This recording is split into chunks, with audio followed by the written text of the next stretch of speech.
పూల పరుపులను హాయిగా నిదరో పైసా పైసా అన్నాడు గదనే నిన్ను గన్న నాన్న ఆఖరికి కురిసేది ఆటన సిక్కల పరుగు పరుగు అంటూ తీస్తిరి గదనే పరుగు పానం పోయినంక మోగేదే డప్పుల దరుగు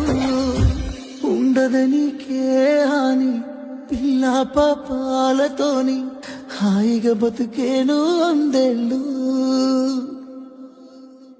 నువ్వు పూలు అల్లుకొని పోతున్నవే అత్తగారింటికి నే పూలు జల్లుకొని పోతున్ననే కాలే కాటికి